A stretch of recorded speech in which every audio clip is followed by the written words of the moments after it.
My name is Jacek Banasiak. Well, formally I am one of the co-organizers of this meeting, but actually the whole work was done by Christian, so I am just putting my name as a co-organizer on my CV. It's actually very useful. So thanks, Christian, for actually having this idea and spearheading the organization efforts. Now, when it was suggested to me that I should actually give a mini course here, I was a little bit sort of like afraid, because I'm not really a specialist in topics of this workshop.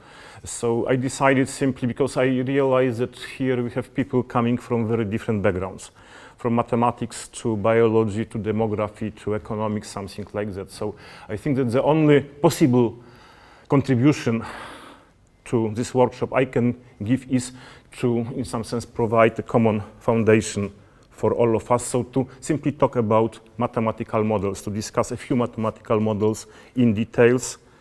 They are not related directly to the workshop, they are simple models, but at least I think we'll try to unify terminology, we'll unify what we are talking about here. And also, I mean, for me it is fun, I will present you some specific cases and show how they actually pop up in different areas of mathematical modeling. This is actually for me quite interesting, to discover a model which was, for example, introduced ad hoc to describe some process to appear for completely different reasons somewhere else. And this is something which I will try to tell you. And also a disclaimer, I think in the abstract I put very ambitiously epidemiology, species invasions, something like that.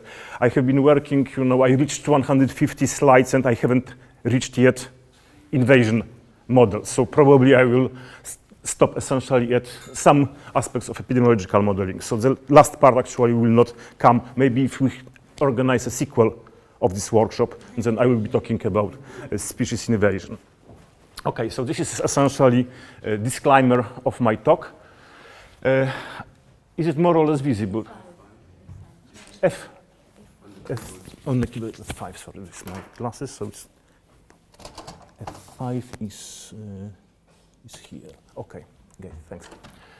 Okay, so a mathematical model is an equation or a set of equations that describe some phenomenon in whatever branch of sciences that provides a quantitative explanation, ideally prediction of observations. And by mathematical modeling, we mean the process by which we formulate and analyze models like that. Probably you have seen similar pictures many times before. The mathematical modeling is an iterative process. So we first identify a problem in nature, we try to formulate this as a model, we analyze and calculate some results, we compare. Well, unfortunately, in most cases, people stop at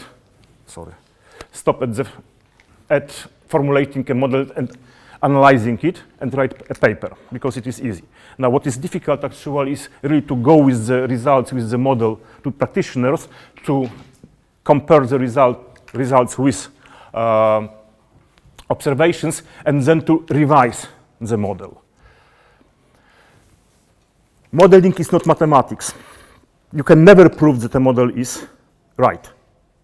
Yes, because it is interaction with something which we really don't know, with the universe. So it's our guess about the universe. On the contrary, actually, one counterexample disproves the model.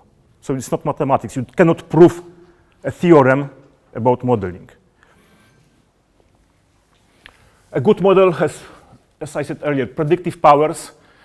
A model based on actual observations give correct answers in other cases. The most celebrated example, and actually this was reinforced quite recently, is general theory of relativity, which was in some sense by Einstein constructed as a pure theoretical exercise for its beauty, inherent beauty, but later it was proved to be, the predictions were proved to be correct on several occasions. The first one was in 1916, when Eddington actually proved the light deflection, that actually heavy masses deflect light. So light is not traveling along straight lines close to heavy masses. And quite recently, discovery of gravitational waves actually also proved that this model, in some sense, correctly describes the universe. Another beautiful example of mathematics is Dirac equations. Dirac actually wrote equations for particles and found that these equations described electrons, but then he realized that actually the symmetry requires that there should be also positive electrons. And later this was confirmed. So in some sense, this is a model which has great predictive powers.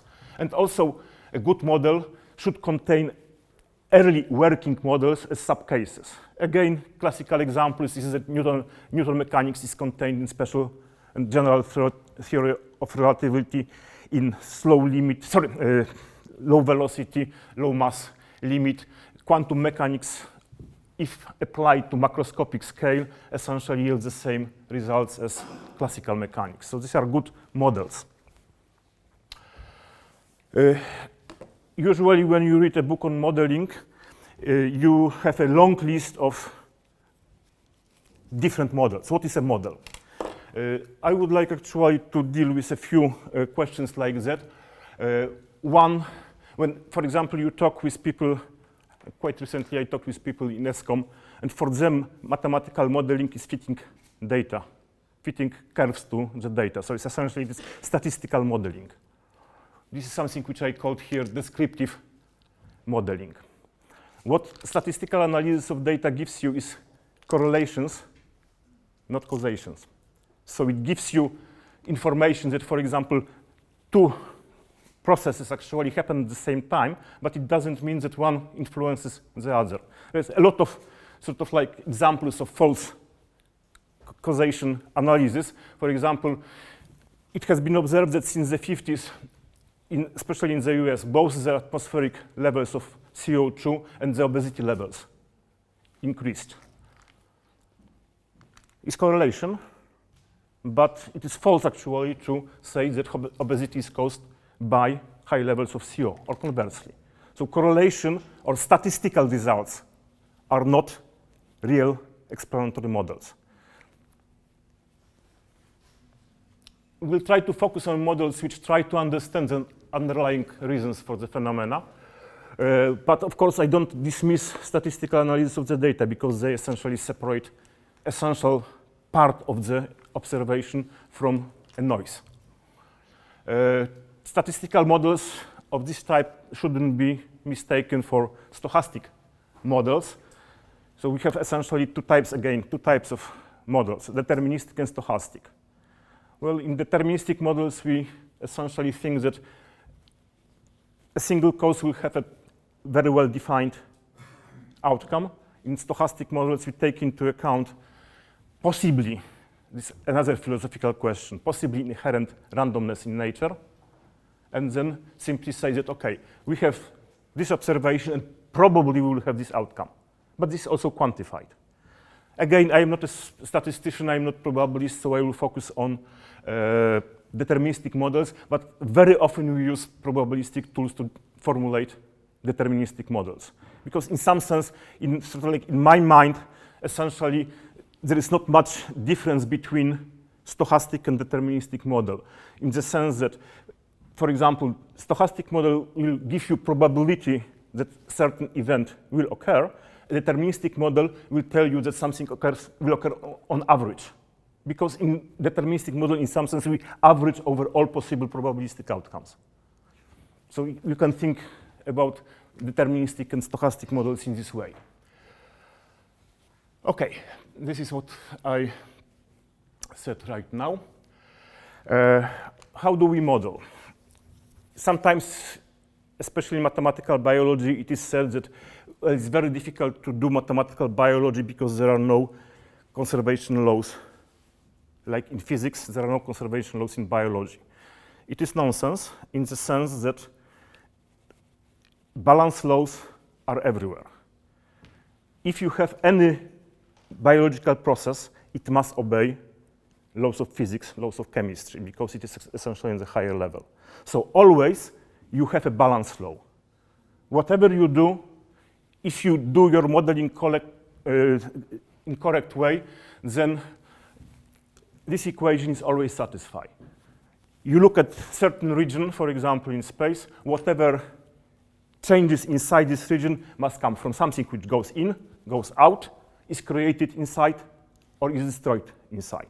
There's no other way.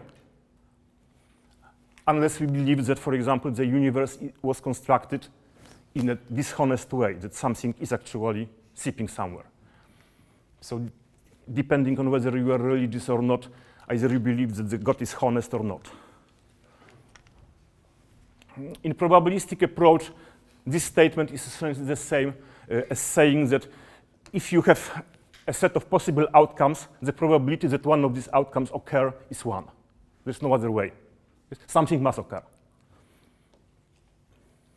So this is actually the picture for this.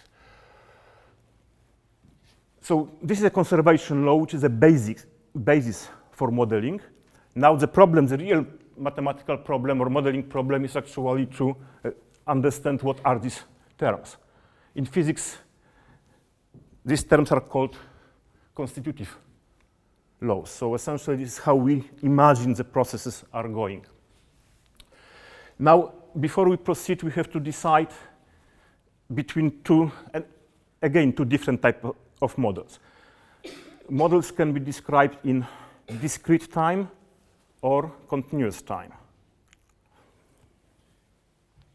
Discrete time models are used if we believe that significant changes in the system only occur during evenly spaced short time intervals, or that we can only observe something in such intervals, and we believe that nothing significant is happening in between.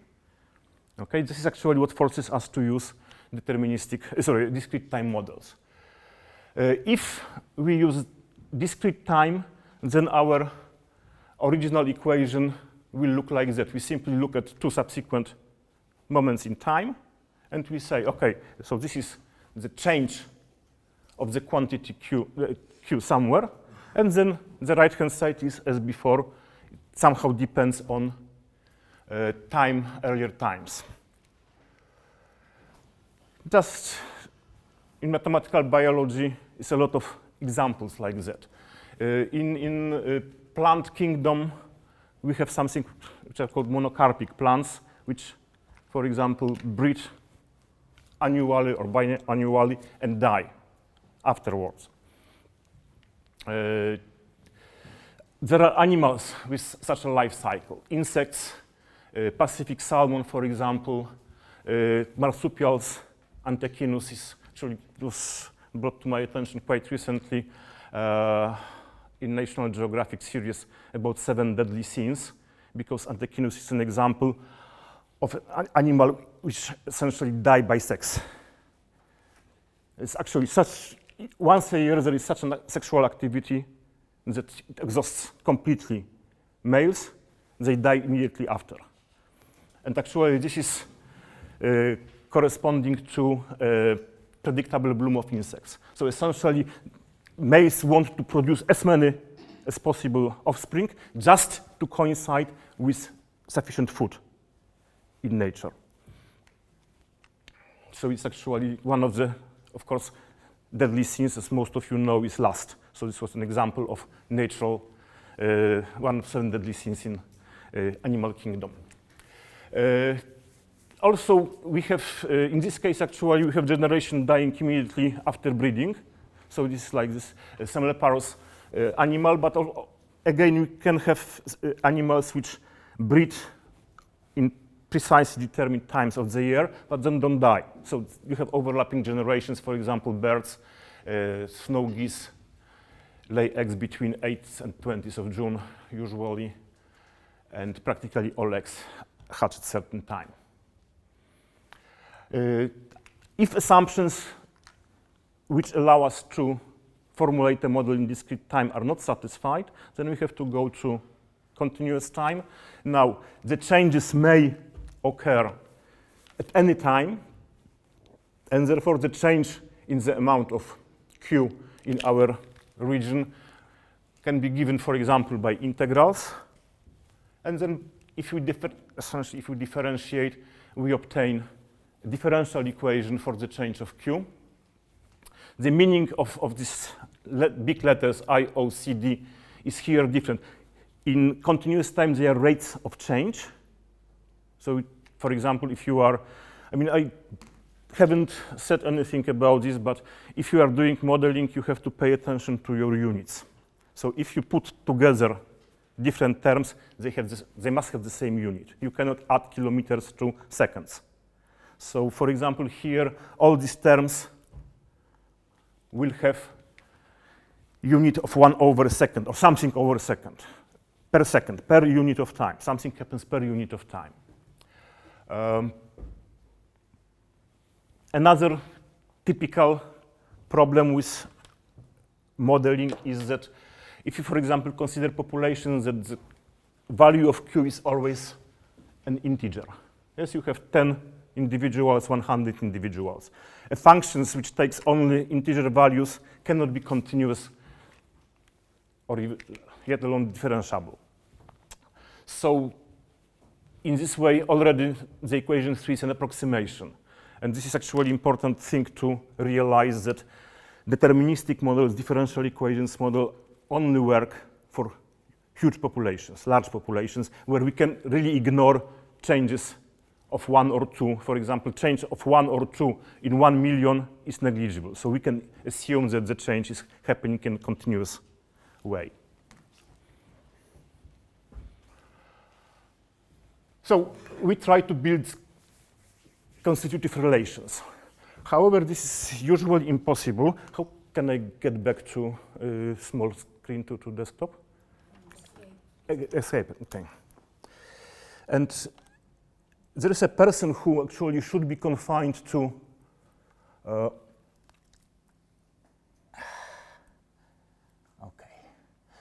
to annals of history, but he made an important contribution to science, talking about modeling.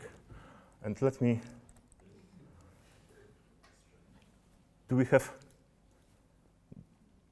speaker? No. Okay. Sorry? Sorry? Okay, so, sorry, I wanted actually to give you presentation of his quote in vivo in some sense, but we have actually to go to quotation. Rumsfeld said about Iraq, there are known knowns. These are things we know that we know. There are known unknowns. There are things we know that we don't know. But there are also unknown unknowns. There are things we don't know. Okay, and this is true about modeling. We know many things. We build into the model known unknowns, so something which we know that we don't know. But there is a lot of stuff out there we don't know. And this is why a mathematical model must be an iterative process. So we build a model using known unknowns, we test against unknown unknowns, and then we find from unknown unknowns new known unknowns which we build into the model. Okay, so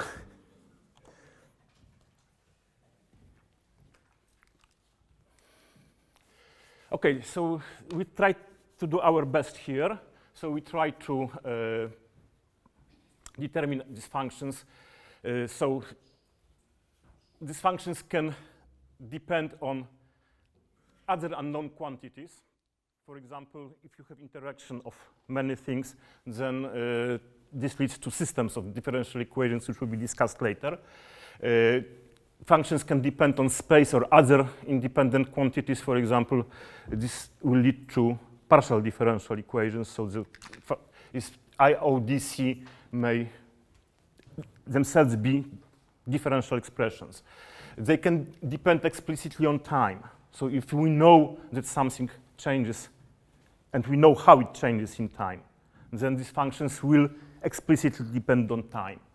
They can depend on the unknown Q in a nonlinear way, for example, like Q squared, or a linear way, in which case we talk respectively about so-called autonomous nonlinear or linear equations. Okay, this is Okay. So we start with the basic building block, which is a scalar autonomous equation. So let us focus our attention on Q being simply a number of individuals in some region or the population density in this region. And then we observe this population, and the simplest way to describe this population is simply to look at functional dependence between the sizes of population at times k and some later time. What assumptions do we need to make such a description possible? So look, we are trying to, I'm looking at this room, and I'm trying to describe this room by a single function, a number of u. So what I must assume to be able to do this, I must assume that you are completely the same. So each individual in this room is the same, which means that I have to neglect sex. So I must assume that the ratio of females to males remains the same. Okay, and then I track only, for example, I track only females because they are more important. I must assume that each member of the population will produce the same, on average, number of offspring. So you will produce 2, you will produce 2, okay? I cannot differentiate between you. Each member has exactly the same chance of dying. So in particular, I neglect age also, and so on. So to be able to describe anything in a single equation, I must assume first that everything is completely homogeneous and that there is no interaction with other groups outside.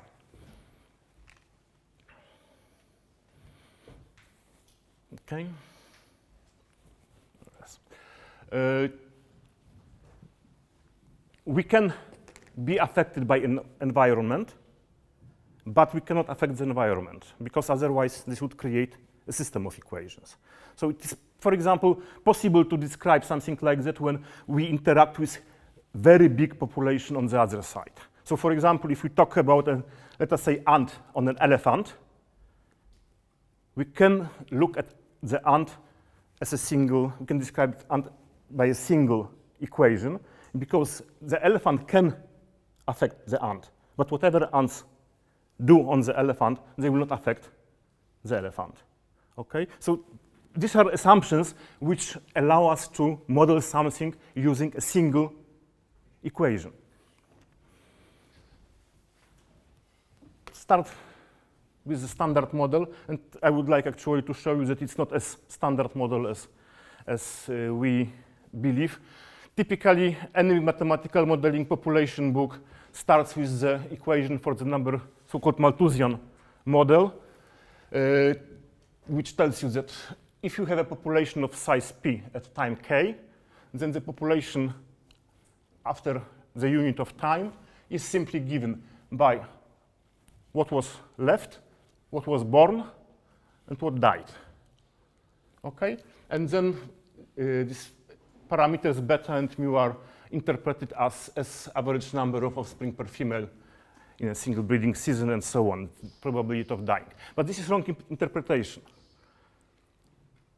The equation is correct, but the interpretation is completely wrong. And when we model, we have to understand, we have to translate these terms into observables. So what really happens here, even in this simple model? Let us suppose that we take the census just before each breeding season. Okay? So we have to incorporate two types of death. For example, mu0 is the probability that an individual dies from natural causes between the breeding seasons, and mu1 is the probability of death due to giving birth or due to exhaustion during pregnancy or something like that, like with antechinus. Okay, so there are two different types of death. And then the population in the k plus first breeding season will consist of all the individuals present before who survived giving birth at k and also survived for the whole interval between breeding seasons. So actually, the number of individuals who survive till the next breeding season is 1 minus mu1, those who survived breeding and those who survived the dangerous year in front of them. Okay? And only these individuals breed. So the true Malthusian law, in this case, will be slightly more complicated than the original one. Yes? Because remember that we are talking about census. I always forget what is the census. Before each breeding season. Okay? So,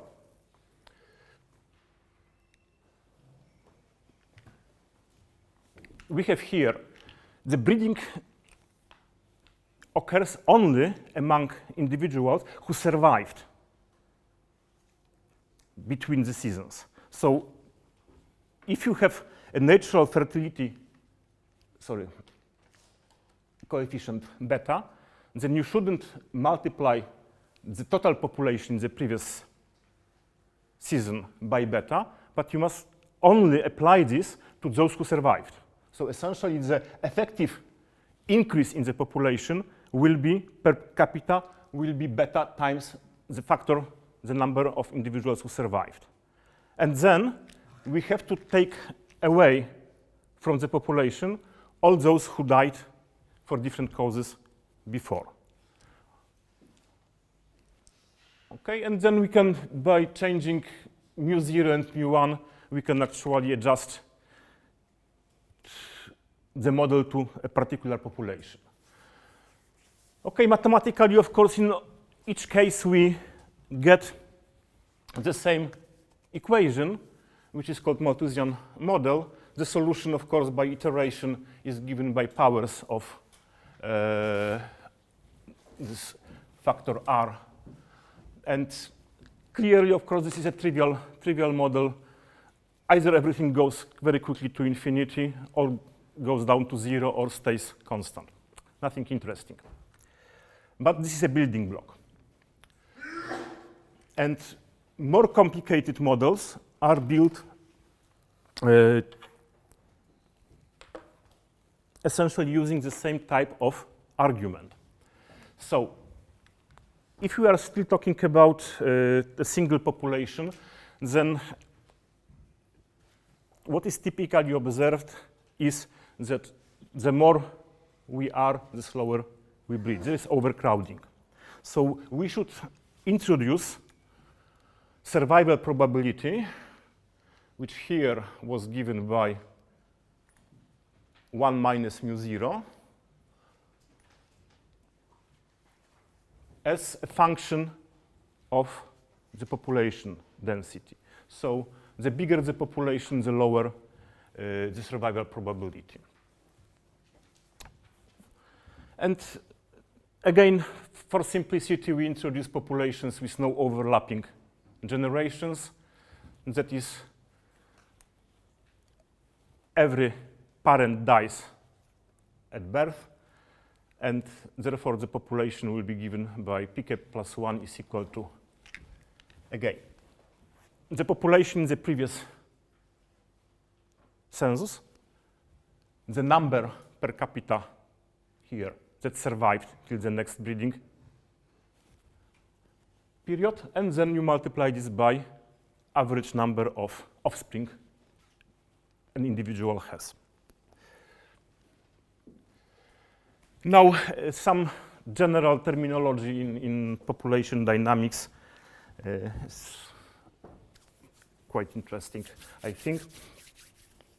There are different types. There are essentially two different classifications of behavior of the population.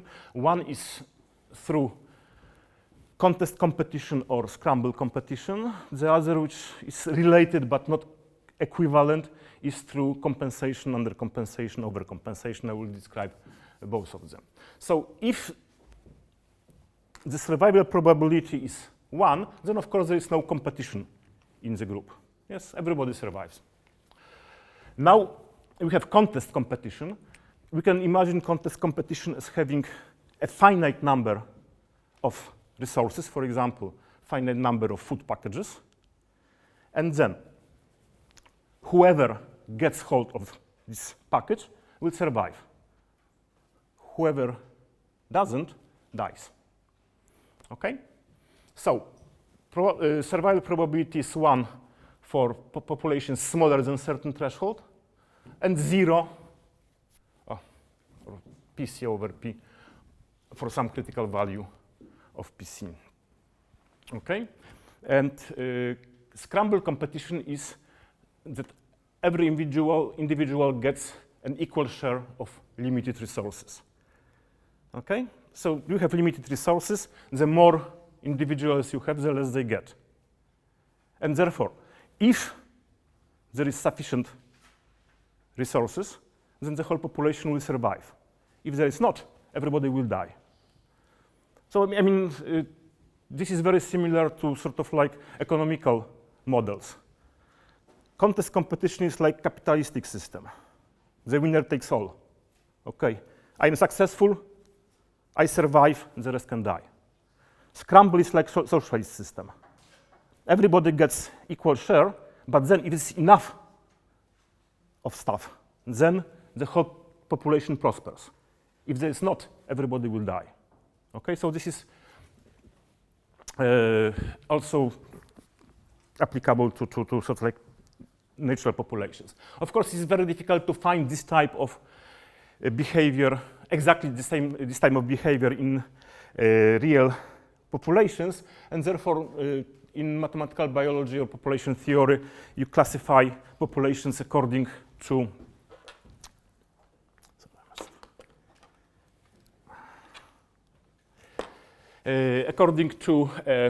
something which is called compensation.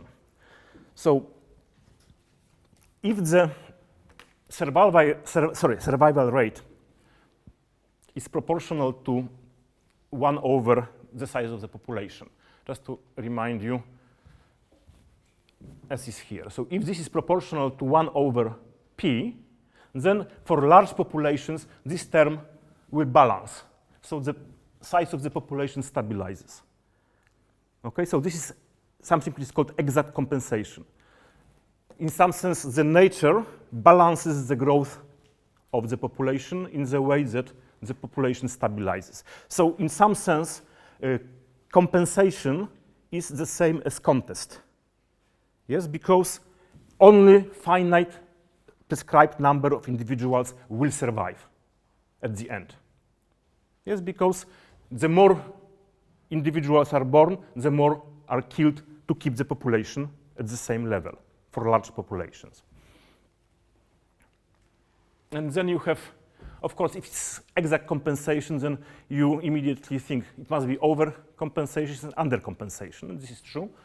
So undercompensation, if we have b here smaller than 1, so it means that if you remember that the next generation, pk plus 1, will be then p over p to the power b, with b smaller than 1. So I will have p in a positive power. So even if the population is large, it's still growing. So the nature undercompensates the growth of the population. So the population will keep evolving and increasing. And overcompensation is like, in normal language, overkill. So, okay, for example, it's, let us say 10 more offspring are born. So to be on the safe side, I kill 20. And everything goes down then. So I overcompensate for the growth of the population. Okay, and as I said earlier, if b is more or less 1, that we say that we have a contest at a scramble if b is large, because again, if b is large, then the population dies out. I overcompensate, so big populations die out.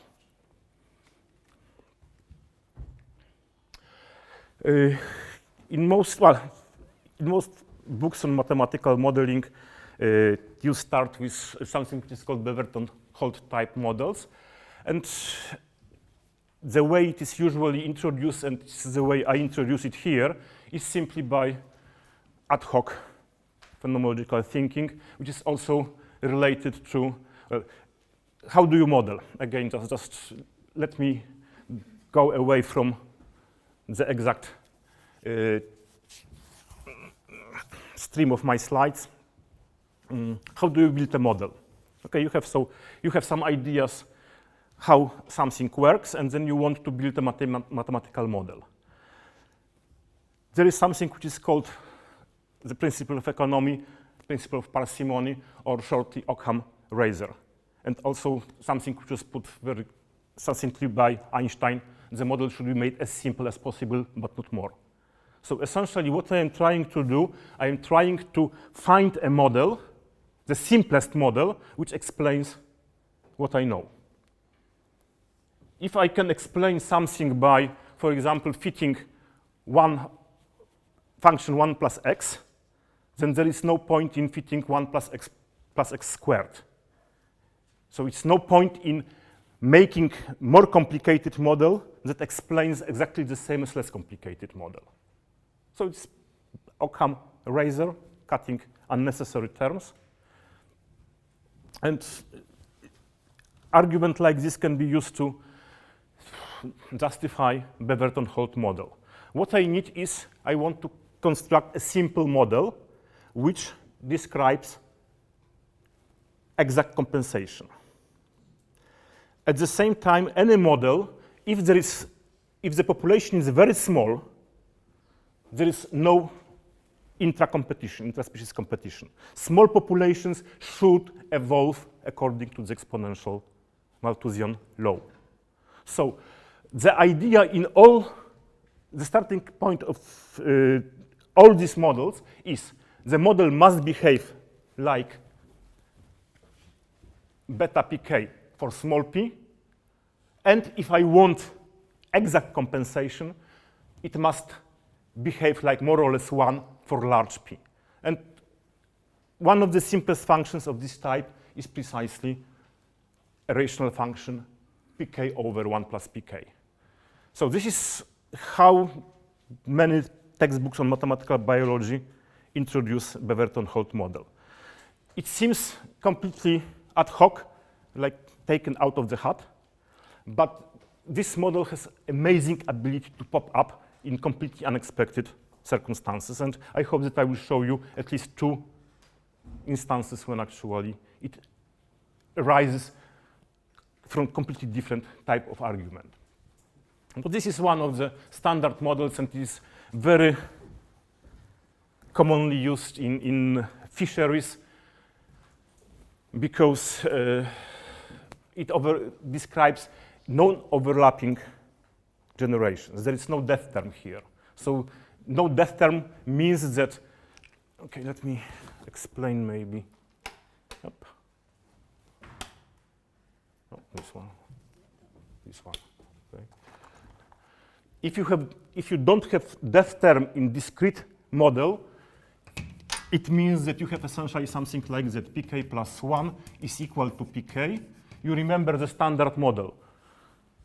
The generation after one breeding season must be the generation which stayed behind plus birth minus death.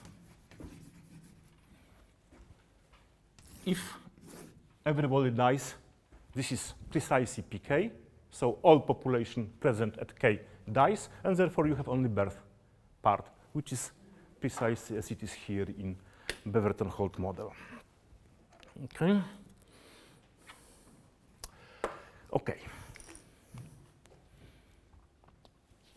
We have generalizations of Beverton-Holt model, and again, just a comment on modeling. There's a theorem in mathematical modeling. It changes from person to person, but a theorem tells you that give me a model with more than 2 parameters and I can fit it into any data. Okay? So, and this is how many models arise. So you have a Beverton-Holt model, doesn't really fit into the observational data. Okay, so let us put one more parameter. It still doesn't fit. Okay, let us put one more parameter. At some stage it will fit. So if a model has sufficiently many parameters, then it will fit anything. So the idea, and this is back to Occam razor, the idea is to build model with as few parameters as possible. Okay, because this makes, if the model is working actually, it makes it much stronger. In population modeling, an important concept is something which is called the carrying capacity of the habitat, so the maximum number of individuals that can be supported by the environment. And a good way, without going, hopefully we'll return to this with proper mathematical language, but at basic level, and also this is actually an introduction how to build other models, is to look not at the equation like that, but rather at the relative change of the population. So what we are introducing is delta P over P, so the increase in the population per capita. Okay?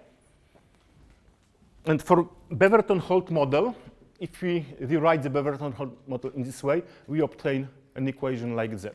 And here, provided the fertility of individuals is bigger than 1, then there is a unique value of P, which we denote by K, such that if the population is smaller than K, then delta P over P is bigger than 0, okay, which means that the population is growing.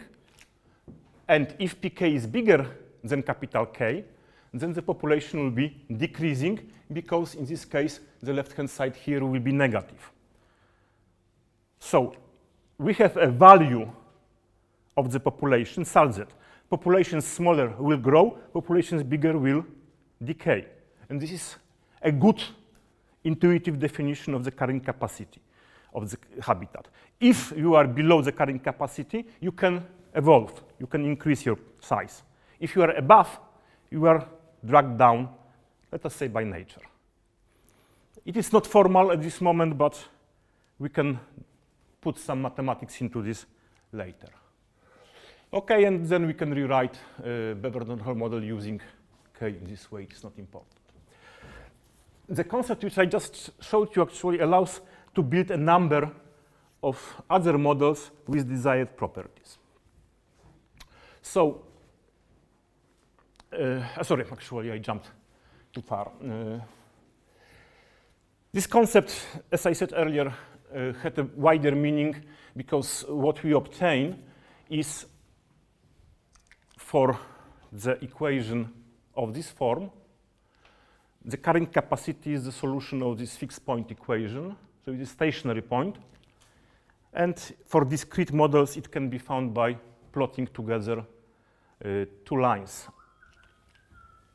The curve is the graph of function f, and this is the diagonal.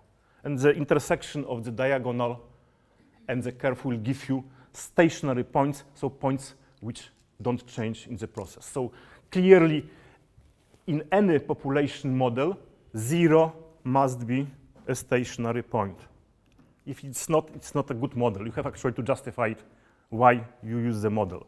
Because you cannot have, at least within science, you cannot have a birth out of nothing.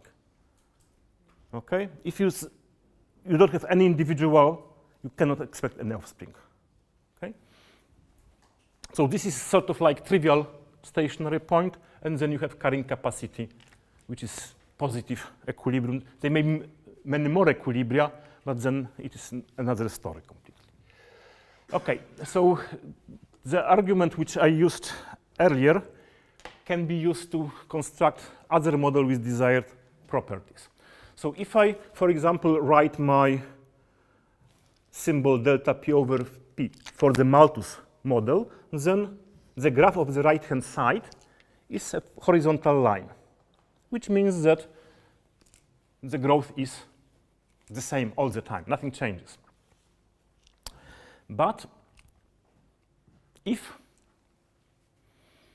I want to exhibit in such a model a behavior similar to the Beverton-Holt model, that is to have a single positive carrying capacity, we have to replace R by a function, some function that cuts the vertical axis at some positive value R, and the horizontal axis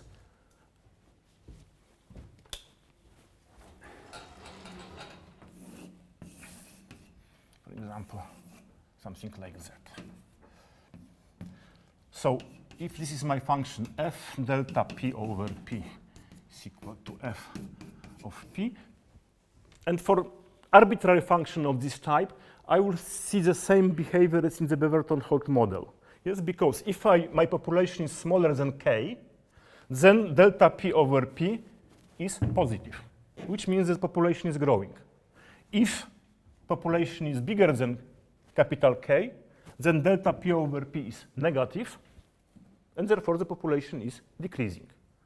So give me any function of this type, and I produce a model with carrying capacity, single carrying capacity.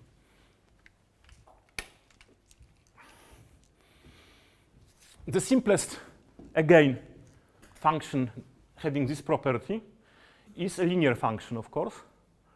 And if I write an equation of a linear function like that, which is given here, then I obtain a celebrated logistic equation, discrete logistic equation. The problem with discrete logistic equation is very bad, that this equation is very badly behaving. First of all, and this is actually the only example which I will give you, is that first of all, the populations which are close to carrying capacity in the next step may become negative. Yes, for example, you take logistic equation of this type, simplified. Carrying capacity here is 1. I take my initial population at 0.6. So, I mean, if carrying capacity is 1, you can understand that it is actually relative. So, 1 is the maximum. So, it's not one individual, but simply, for example, a proportion of the total population. And then in the next step, the population goes over the carrying capacity, and in the next step, it becomes negative. You cannot have negative population. What does it mean to have -1 individual? We can interpret negative population as extinct, but nevertheless, if we do this, it's because you can think, okay, population is growing, now in the next step, it goes below, so it means that it simply disappeared. Okay, so we ignore what is negative. But the behavior in the logistic model is still inconsistent with simple reason. For example, I started here with relatively small population, 0.6. Okay, and it went extinct in 2 steps. But now I take a population which is much bigger, which is practically the carrying capacity. And then, after 2 steps, I am still positive. So the bigger population doesn't go extinct. The smaller does. So it is not good. This model is not really good. And for those of you who did some modeling discrete dynamical systems, know that logistic discrete equation is very bad. It can exhibit very bad dynamics. It can exhibit chaotic behavior and so on. I will return to discrete logistic equation a little bit later. Let me see how I'm doing with time. Aha, so it's actually time. I thought that actually I'm going to 9. Okay, that's fine. So,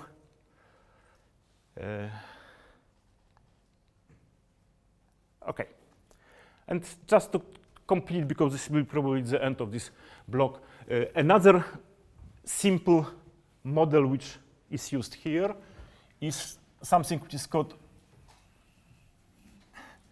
the Ricker model, which uses not straight line, but negative exponential, shifted by 1, and then this results in a model like that.